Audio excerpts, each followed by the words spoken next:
and we have a returning guest today. This is today we're going to be listening and learning from Tiffany Lam from the Arizona Attorney General's office. And today's topic is, I think, something that is quite relevant. Maybe you don't think it's relevant yet, but I know that from my work with Smile on Seniors, I have seen this where the state actually had to come in and take the power of attorney and everything from a child of a senior. So today's subject is elder abuse. It's an awareness presentation, but it's things that you should know. And one of the things that she'll share today is different types of the abuse that you might find, warning signs, how to properly report it if you do see this, maybe with a friend, a neighbor, or someone else. And really, I think a case study as well of how the Arizona Attorney General's Task Force Against Senior Abuse took a story that happened and brought it all the way to, I don't know if it was prosecution, but a true case example. So I'm going to share the spotlight now with Tiffany, and thank you for your time and for your presentation today. Of course. Thank you all for being here. It is a really important topic, and working for the AG's office, I was pretty shocked to see how many phone calls we would get regarding this issue, especially financial abuse of some sort of family of that person. It's very common and it's really sad. So like Levi was saying, this is going to kind of give you some red flags to look out for, that someone potentially could be a victim of some sort of elder abuse and what to do in those instances. There's going to be tons and tons of resources on here. I don't expect you to jot all of them down. I will definitely send you a PDF version of this presentation, Levi, so you can distribute it to the attendees, or even other people who aren't attending right now. I think it's such a great topic to talk about and to bring awareness on, because you can potentially save someone's life and save them from some really terrible situation that they might be in because they aren't going to know what to say. So let's just go ahead and get into it. If you were here for the human trafficking presentation, this one is actually going to go a little bit faster, and I'll do questions again at the end, and I'll do my best to answer these questions. We used to have a senior coordinator who specifically did these presentations, so she gave it much more frequently than I have. So we'll go ahead and get into it. This is going to be our goal, the whole reason why we even have a task force against senior abuse. This was created through the Attorney General's office so that we can focus on awareness, prevention, and prosecution of senior abuse statewide. And our email address there is also something that you can, reach out to if you suspect that someone could be potentially a victim of elder abuse. And like I said, I'm going to just give this information to you later so you're not jotting everything down. You can kind of just pay attention to what I'm saying more so. This is the mission statement. This is why they were established. It's so that we could have a direct line of communication with our office in order to provide communication and coordination statewide, again, to embrace and promote local coalitions. There's a few agencies that we'll talk about in this presentation that I give to seniors quite often when they call my office. It just so happens most of the people that I talk to who contact the Attorney General's office are usually people who are, in senior communities. Also want to make sure that we're identifying cases within the scope that my office can prosecute. And again, raising awareness to prevent and report senior abuse and exploitation. Of the people who I do have called, so one of the duties that we have now is there's someone who does answer our Task Force Against Senior Abuse hotline number, but we're not here 24/7. So sometimes you do have to pull voicemail messages from there. And like I said, one of the main calls that I get very frequently is going to be a child or a stepchild, someone who has power of attorney over some senior and is pretty much coercing them into giving them a lot of money. It's really sad to hear that some of these people's own children are actually the ones who are the perpetrators of this. Area Agency on Aging is one of the #1 resources that I give to seniors, regardless of what issue that they're going through. It doesn't necessarily have to be senior abuse, but they have additional resources for elders and what they can do in certain situations. They're a nonprofit and they advocate to deliver essential services to enhance the quality of life for older adults or people with disabilities or people living with HIV or AIDS, and also for caregivers. So this is definitely one that when you have this presentation sent to you that you should keep in mind. Maybe you want to put it in your cell phones. So if you're ever talking to one of your friends or anyone else in senior communities, you can give them this number if they're having issues with anything. For instance, there was a scam that we were talking about where when COVID kind of first hit, seniors were the ones who were the most vulnerable to be, becoming very ill due to COVID. And so a lot of people didn't want to go grocery shopping in order to get their food or their medication, and they would pay other people to do that. And there was a scam where there were people who would take their money and then they would just leave without coming back with the groceries or medications like they said they would. So this is one place that I would give the resource to so that they can call them and see if there's someone who can get them help for that issue. Adult Protective Services, this is also going to be a very common resource that I give to most people who call my office because of some sort of exploitation that is happening. So they're a program within the Division of Aging and Adult Services, and they're responsible for investigating allegations of abuse, exploitation, and neglect of vulnerable adults. They're going to review physical, psychological, cognitive, and functional status, living environment, support system, strengths, exploitation, abuse, and every state has some sort of adult protective services division. I will say that I've had people call my office after they've already filed complaints with APS and they don't hear back from them for a long time, which is really unfortunate. What I will say in my experience working for the government is that what I find is that there's a lot of areas that are just pretty underfunded and understaffed. And, as much as it's unfortunate, it puts me in a really sad situation because I don't know what else to tell people when I'm, trying to help them and giving them these resources, and they're frustrated because they're like, I've already contacted APS to check on my mom. Like, why is it taking so long? She's in a situation that's not good. And unfortunately, I just think that they are, working a lot and they're seeing a lot of cases. And I wouldn't doubt that because of COVID that we might be seeing more instances of elder abuse because, it's trying times. Maybe people are losing their jobs and they decide that they want to financially exploit their parents or their grandparents. Whatever it may be, I think that they're just getting huge caseloads of some sort of elder abuse, and you can still report it to them. I think that's just one of those areas in government that should probably get funded more. I just work here. I'm trying to do my best with helping people, but that's just kind of what I've heard in my experience about APS. And so I'm sure that they do help people when they have the time to get around to those cases, but sometimes it's a matter of, having them come sooner than later. And if someone is in direct fear for their lives, of course, they can contact law enforcement. Types of abuse, we're going to break these down in the different categories. So physical, emotional, sexual, financial, and neglect. So physical is going to be intentional infliction of physical pain or injury that's caused by criminally negligent acts or omissions and or unlawful imprisonment. Use of physical restraints that result in physical pain or impairment.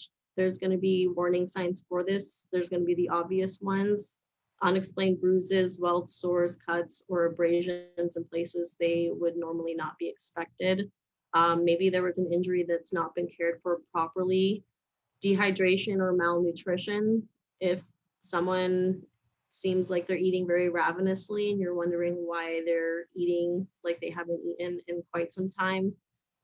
Time lags between time of injury and medical treatment. So someone's just not getting the medical treatment as soon as they should be getting it. Hesitation to talk openly, especially if they're around someone, and a lot of confusion or disorientation. So these are all some warning signs that someone could be physically abused. Emotion abuse is also something that happens. I'm sure you guys might have heard of some horror stories about this stuff happening in the news at some point. Infliction of mental pain, anguish, or distress through verbal or nonverbal acts, such as name calling, insulting, ignoring, threatening, isolating, demeaning, and controlling behavior. Some more warning signs going to be a lack of eye contact, anxious to please, especially, if there is a caretaker and they might seem like they're very anxious to please them because they don't want to get hurt. Eating disorders, depression, agitation, and or withdrawal. Someone who's displaying low self-esteem, and then if someone is fearful of speaking for oneself in the presence of a particular person, that can be one of the biggest red flags. Sexual abuse, any type of non-consensual sexual contact with an older adult. You guys might have heard in the news, this was actually in Phoenix, there was a healthcare facility where it wasn't an elder, but it was a woman who had been in a vegetative state for quite some time. And then she was sexually abused and she actually ended up giving birth to this baby. So terrible thing that had happened here in Arizona. It happens to any type of vulnerable adult, or can happen to vulnerable adults. So unexplained depression, fear or paranoia, discomfort or anxiety in the presence of particular people, once again, acting withdrawn, shameful, anxious, and fears touching. Maybe they get really jumpy when someone tries to make physical contact with them. Someone who's going to give vague or illogical explanations for injuries, and then of course unexplained infections or sexually transmitted diseases. Financial abuse, very common. It's illegal or improper use of incapacitated or vulnerable adult for his or her financial resources for another's profit or advantage. Anyone can do this. Even people who you would never think would ever take advantage of another person. Like I said, when people are pushed to, desperate times and measures, there are things that are really terrible that they can do. Warning signs are going to be someone who is accompanied by another person, encouraging them to withdraw large amounts of cash, or maybe they're seeming to coerce them into making transactions that they normally wouldn't make. They could also say that they're unable to remember financial transactions or signing paperwork. Forging signatures is something that I hear about quite often in these instances. Older adults who are unaware of their monthly income. Maybe they've recently written a will, and the person who has just written it doesn't seem like they're capable of writing a will at this time. Large withdrawals during a short period of time, switching from different banks, and then ATM activity by another adult. We do have a life care planning packet that we provide. I'm not sure if you were ever told about that. I know a lot of you probably have a lot of that stuff taken care of already, but we do have a life care planning packet that are advanced directives. Basically, it's going to include a living will, a mental health care, durable power of attorney, a healthcare power of attorney, and a do not resuscitate form. We give them for free. You can register them with the state of Arizona, the Secretary of State. And that's just so that you have these power of attorneys in the event that something does go wrong, so that you have someone you can trust who can help you out with decisions that you might have to make in the future. Neglect, another form. So a pattern of contact without the person's informed consent, resulting in deprivation of food, water, medication, medical services, shelter, cooling, heating, or other services necessary to maintain minimum physical or mental health.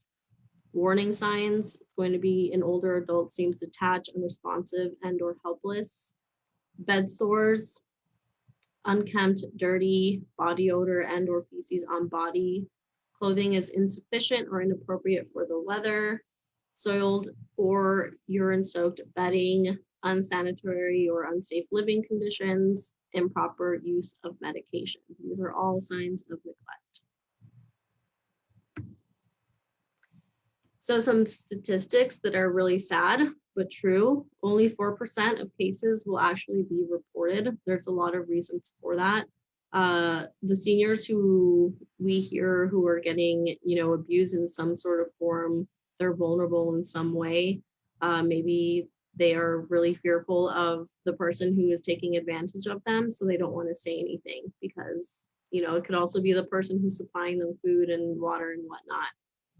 1.7 billion was lost by elders to financial scams in 2017. The average loss is going to be $34,000, which is insane. I've had people call and say that they've lost around that amount of money from someone who's just taking it from them. And 51% of the perpetrators are going to be strangers. That means that almost half of them, the perpetrators, are people that this person does know.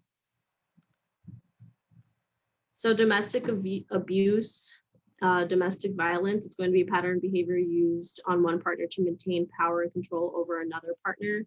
This power and control wheel is one that we actually use also in our human trafficking presentation. It's going to be very similar in terms of what characteristics these people do have. So using economic abuse, using male privilege, using children, minimizing, denying, and blaming, using isolation, using emotional abuse, intimidation, and coercion and threats.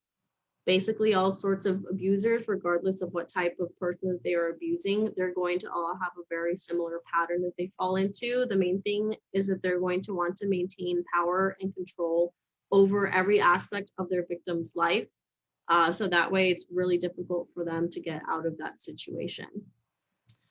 It's going to include behavior that physically harm, arouse fear, prevent a partner from doing what they wish, or force them to behave in ways that they don't want to. So the domestic hotline number is a great one to have. I also kind of do want to bring up this does happen in all different ages, of course.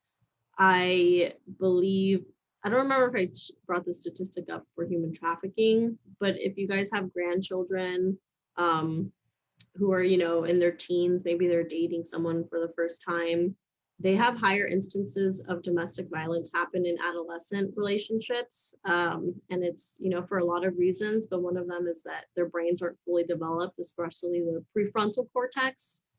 So their judgment can be really impaired. And when you're experiencing really strong emotions like love or romance for the first time, it can lead people to do some really terrible things. So I believe it's 1 in 11 females will experience domestic violence in an adolescent relationship, and the number is 1 in 15 adolescent males will experience domestic violence in those relationships. So talk to grandchildren if they're around that age. Make sure that they are starting healthy relationships. Medicaid fraud control unit. We actually had an attorney come from this unit along with one of their legal secretaries who used to be a nurse, and they talked to us about like opioids, because we talk about the opioid epidemic that's happening here, particularly in Arizona, and they kind of explained a little bit more about that. But they also deal with fraud. It's going to investigate and prosecute Medicaid fraud, fraud in the administration of the Medicaid program, and abuse, neglect, or financial exploitation occurring in Medicaid facilities or committed by Medicaid providers or their employees. So this is going to include access, billing for services that aren't rendered, billing for a higher level of service than was actually performed, billing for unnecessary services, kickbacks, double billing, denial of necessary services or procedures, or denial of access to specialists, and then embezzlement. So it is interesting to see that that's happening here in Arizona. So you can contact my office if you think that any of this has occurred to you or a loved one. Criminal fraud. I'm always curious what people think the AG's office does and how we work, but there's just going to be different divisions, and within these divisions are subset units and stuff. So anyways, our criminal division, they're going to deal with all sorts of stuff. We also prosecute human trafficking. We prosecute people who, are trafficking drugs also. So criminal fraud, Ponzi schemes, affinity-based frauds, misuse of power of attorney. That's one thing that you guys, should be also aware of, that you can file a criminal complaint if you find that you think that someone is abusing their power of attorney status with someone that you know, you can report that to us. Investment schemes, theft, securities fraud, mortgage fraud, non-medical caretaker fraud, telemarketing slash business, and contractor home repair fraud. These are all different types of criminal. Um, so what happens is that you would, for instance, you can call and file a complaint with our criminal division if there's a criminal matter that you're having an issue with. There's going to be agents and stuff who can be assigned to that case and then kind of investigates what's happening. Money mule, this is going to be a person who transfers illegally acquired money on behalf of the direction of another, just so that they don't get caught. Example is going to be on a dating website. A man met another man who claimed he was a captain in the US Army stationed overseas. The Army captain told the man he was trying to arrange his travel home to the United States and needed the man's assistance in receiving some money and sending it elsewhere. The man had $10,000 wired to his account and was instructed to withdraw the money in small chunks and send it to a woman in Texas. And that's, again, just so that there's a degree of separation from this mule and the victim, so it's not as likely that they'll get caught. These are going to be red flags that someone may be, that you may be a money mule. Is you are asked to open a bank account in your own name or in the name of a company you form in order to receive / transfer money. You're asked to process funds or transfer funds via wire transfer, ACH, mail, or money service business. If anyone is asking you to wire transfer money, that's going to be a huge red flag that it can be really anything that's really suspicious, not just that someone's a money mule, but it could be that they're just trying to scam you in some sort of other way. And that's because if you're wire transferring money to someone and it is a scam, the likelihood that you'll get that money back is very close to none. Also, someone who is doing this is going to say that you're allowed to keep some portion of the money that you transfer. And then also you receive an unsolicited email or contact over social media promising easy money for little to no effort. Signs that someone is trying to get you to be a money mule. Consumer protection advocacy. I used to work in our consumer information and complaints department. And so we would have to process these complaints. And so I would see firsthand what the most popular complaints were here in the state of Arizona. One of the main ones that I saw was going to be auto sale and repair fraud. And it's because those are extremely costly. So if someone isn't happy with the job that they're doing, we just see that there's a higher frequency of people filing those types of complaints. I always highly encourage people to file complaints with my office, regardless of whether they think some sort of resolution will be met or not. The worst thing that happens is that nothing changes, but the best thing that can happen is I have seen people get a refund or a partial refund for something that they thought for sure they were not going to see their money back for. When you file a consumer complaint with my office, it doesn't mean that we're a private attorney. We represent the state of Arizona and we're not allowed to represent individual consumers. But basically what happens is that you would fill out the complaint form with your contact information, the contact information of the business or person that you're complaining about. You'll explain the situation that's happening, and then there's just a couple of questions on there. It'll ask if we can forward the complaint on your behalf. And if you check that, we'll send your complaint over to that person or business and ask them to respond. So we kind of act a little bit more so as a mediator in those cases. But like I said, I've seen people actually get some of their money back for that. And it's always just good to file complaints so that the office is aware of what's happening in the state, and we could potentially, get involved legally if we need to. What else? Phone fraud. You guys have definitely dealt with that. Someone's going to call you, pretend to be from Social Security Administration. I get those very frequently. Not so much anymore. I always get a phone call that I've won a free stay at a Marriott hotel. I just block those numbers. Phishing. If you guys have emails, you probably get phishing emails. Don't click on any suspicious links. Government imposters, someone who's calling claiming to be from some sort of government agency. Be really hesitant about that. Don't give any personal information out or any financial information out to someone who's calling you. Online dating is another scam that I would see. And I have to say that the scams that I saw for online dating, I would see people lose the most amount of money for those, at least like individually. So maybe if you guys have any friends or family who, they're on a dating app of some sort and they're telling you that someone has professed, really strong feelings for someone very quickly and they're asking them for financial help. I've seen people lose hundreds of thousands of dollars. Home repair fraud, also very common. Check with the register of contractors to make sure that the business that you're going through for these home repairs are actually registered with them, because if you have to file a complaint, it's difficult when they're not registered with them. Friends and family scam is going to be someone calling, pretending that they're a son or, daughter or granddaughter or grandson. They're going to say, hey, grandpa, it's Michael. I just got in some serious legal trouble. I'm going to need you to wire transfer me some money now. I can't explain it right now, but I will eventually, something along those lines. Let's see, business opportunity scams. I've seen that there's been higher instances of that now because of COVID. So someone's going to claim that, you give them $50,000 to get a stake in some business and then they don't do anything. Moving scams. Let's see what else. Lottery sweepstakes, door-to-door sales. Don't let anyone in your house at this point, especially with COVID. So prevention, make sure that you're never signing blank checks. Review your bank accounts for withdrawals that you did not make. Do that frequently. Use a cross-cut shredder.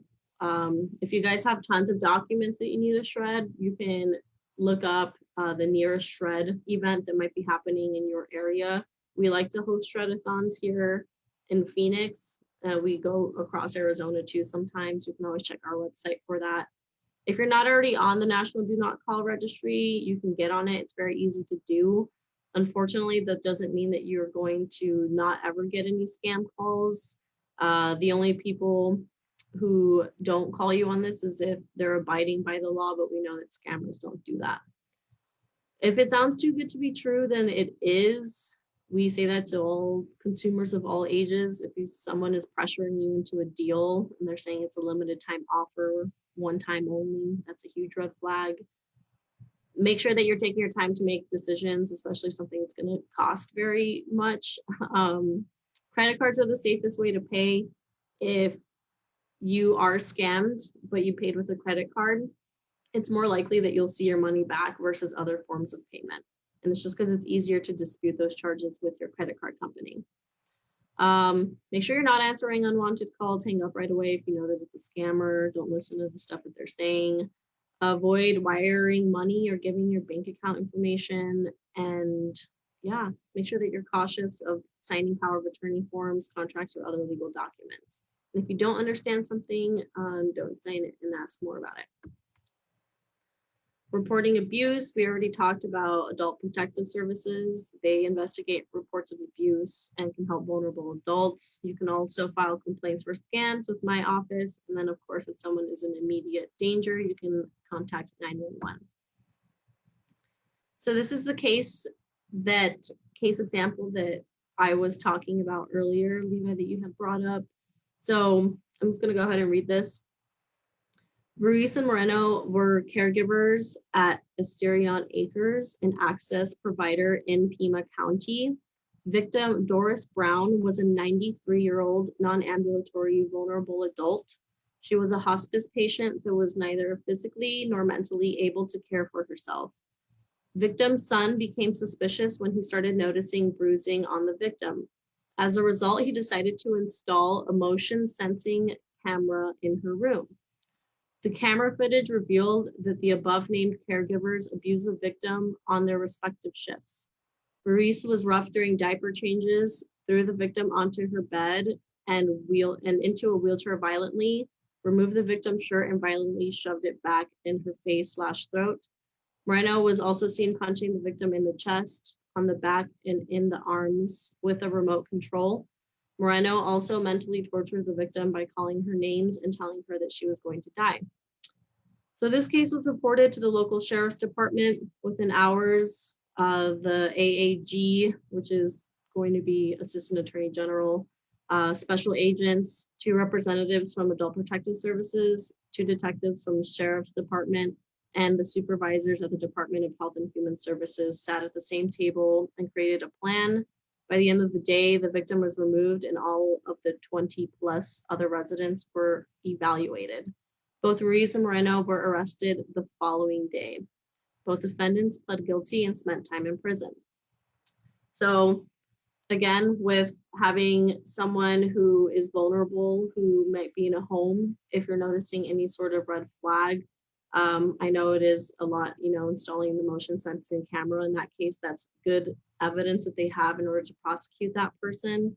Otherwise, you can still report it to any one of those, services that we were talking about. So my office, APS, the Sheriff's Department, and then also when it is a care facility, you can contact the Department of Health and Human Services and file a complaint with them also. And also that includes COVID. If you think that someone is in a care facility who's not being taken care of in terms of COVID safety measures, maybe they're not wearing masks, they're not sanitizing, you can report that to the Department of Health Services. So some more of the Task Force Against Senior Abuse success that we've had, just some legislation that was brought in order to protect seniors and consumers. I won't read all of this to you guys. They're Arizona revised statutes, and I know not everyone is in Arizona anyways, but basically it's just us trying to make sure that we have that contact with people who are, in experiencing some sort of senior abuse or one of their loved ones is. Department of Justice Elder Abuse or Elder Justice Initiative. This is going to be an initiative that was done in order to support, combat elder abuse, neglect, financial fraud, and scams that target our nation's seniors. They build federal, state, and local capacity to fight elder abuse, promote justice for older Americans, support research to improve elder abuse policy and practice, and help older victims and their families. Just another resource, again, that we have. There's a lot of avenues you can take in this case. So that's pretty much going to be it. If you or somebody knows a victim of a scam and they're a senior, they can call our senior abuse line. Of course, immediate assistance, 911. Otherwise, that is my office. Or if you just have a question about something, you can email it there. The last slide is just our information, so I'm going to go there really quickly and then I can come back. So community outreach, thank you guys. If you have any questions, again, I'll do my best to answer them. But otherwise, yeah, Task Force Against Senior Abuse, very, very sad topic, but it's important to have this conversation. And I'm really happy that you decided to tune in and listen. Thank you very much. One question that came up in the chat, it was much earlier. What is affinity fraud? It was one of the things that you had on one of the slides. Affinity fraud. I think it was, yeah, I'm not. And Laura, you're welcome to unmute and explain your question or where you saw it. It was on one of the slides where listed different types of fraud. And I had no idea what affinity fraud was. It might be someone who's close to you. Right there, it's the second one down after Ponzi schemes. Oh, affinity-based fraud. Okay. It's a form of investment fraud. Let's see. It's going to be when a fraudster preys upon members of identifiable groups such as religious or ethnic communities, language minorities, or just the elderly. So it's someone who's going to specifically target a group of people. So look at that, Laura. You, as a Jewish person, can have someone who targets you Jewishly because they're calling you for a charity in Israel. That's probably a typical Jewish fraud. You know what I mean? Yeah. Okay. I had seen that and I just had no idea what it was. So thank you. Yeah, there's a lot of stuff, a lot of information in this. But I will definitely send you this. And I want to just share, like, I've seen this, and Jody, definitely unmute your mic and you can ask your question. But I've seen this firsthand and know that this task force works. So it's definitely a resource, sadly, because we need it. Yeah. Yeah, Jody, I go have a for it. quick question. I deal with the elderly. I'm a Medicare plan agent, and I come across scenarios where clients tell me different things, things that happen to them. And somebody told me that she was too embarrassed to report it and was out hundreds of dollars because she fell for this scam. And I'm constantly sending emails to my clients about, prevention for scams, but you still have it where it happens. Anyway, another person had that phone call where she thought her grandson was in jail, and she went to the bank and the bank was closed, ended up in an accident, was ready to go to Walmart. They told her to go to Walmart to take gift cards out, and they wouldn't give it to her. And she went in the cab, because she couldn't drive at that point. And the cab driver saw her crying and told her it was a scam. She immediately called her son, who told her that he wasn't in jail. And she called the police, and they were not helpful. When something like this happens, and she was hesitant to take it any further because the police really weren't very helpful. Should they get the police involved? What is the first step that they have to do? There has to be certain steps that they have, that they should follow, or do the scenarios, is it in accordance with the scenario? So unfortunately, law enforcement can't do anything at that point, really, especially if there was not a transaction of any sort. If there were, for instance, and she did end up losing money, she could have filed a police report with them.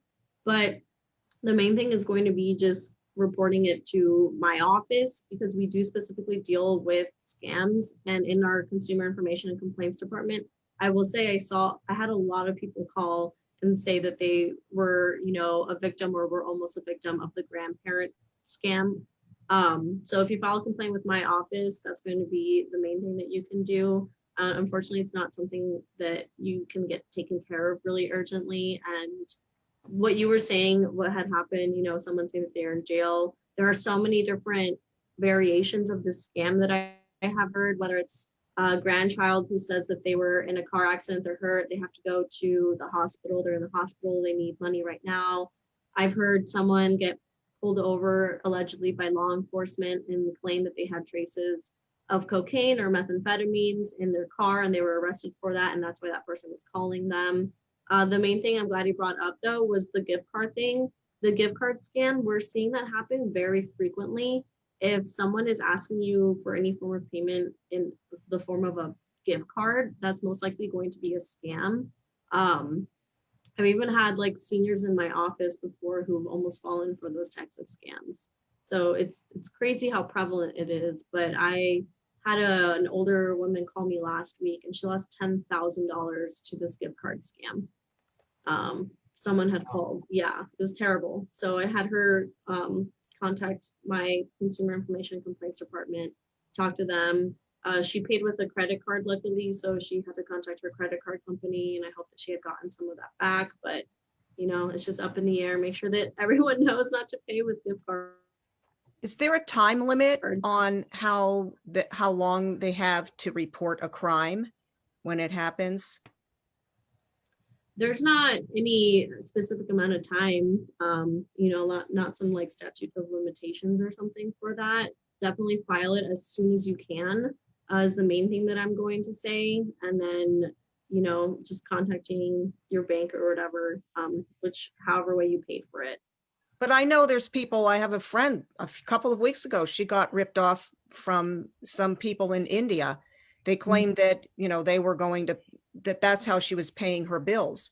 And she's supposedly she's working with a detective, and I don't know how they would be getting involved, because it was a local thing, it was a local ARP, I can't remember, not ARP, getting all these acronyms mixed up, it was the water company and the electric company. Is that a case where she should call your office too? She can, and again, it really just, the specifics of it kind of do make a difference. And you said that it might have been a country in India. The FBI usually will deal with stuff where there's international, conflicts that are involved. But I don't know, it's tough. I think the main thing that we just have to do is make sure that we're educating seniors about, not even just seniors. I've had young people call who are falling for the Social Security scam that's happening. It affects people of all different ages.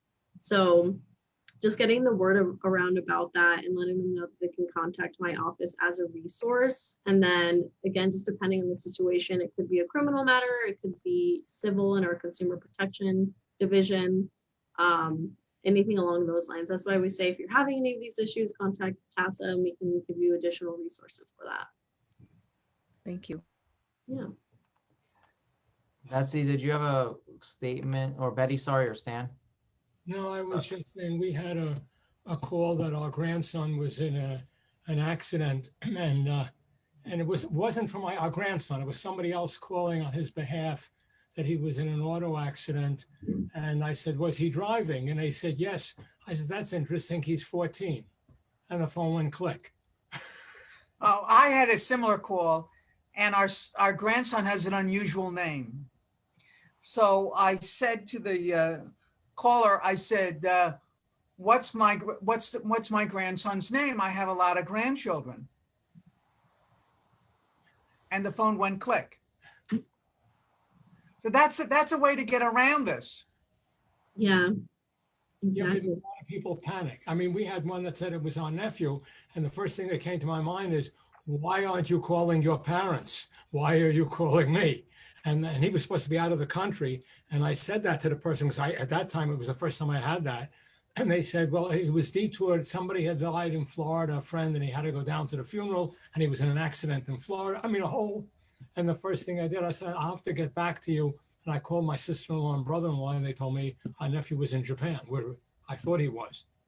But, I mean, there are Stan, they only got one fact wrong, I mean, just give it to them. yeah. And then we had our daughter-in-law was hired by this company to do some research for them. she advertised for business online. Yes, and so this company supposedly hired her, and they needed her to have some technology. So instead of supplying the technology, they sent her a check for her to go and buy the machines that she needed. And I go, what? And she went to the bank and they said, forget it. The bank looked at the check and they said, fraud. Yeah. It was very sad. No, actually they were going to send her a check, but she had to buy some equipment from one of their suppliers. Right. It was In the meantime. Yeah. Yeah. So it's not just older people. Nope. Definitely not. By the way, I just thought I'd tell you that your word TASA, T-A-S-A, in Spanish means cup. Oh yeah, it does. So I think you should use that in your logo. That's so funny. I'll bring it up. I think you're going to confuse a lot of people, but yeah. They may think she's selling coffee. Yeah. I want are there any other questions? If someone does have a question, definitely do unmute the mic. If not, I do want to say thank you for this. And I know, like you said, this is kind of a presentation that is a gift that keeps on giving. It might not be relevant today to someone, but you catch something that's going on with someone else or for yourselves, like, oh, that is a point of reference. So thank you so much. This is definitely something that will be important. Just keep on as time goes on and months pass by. So thank you very much again. Of course. Thank Very you. good presentation.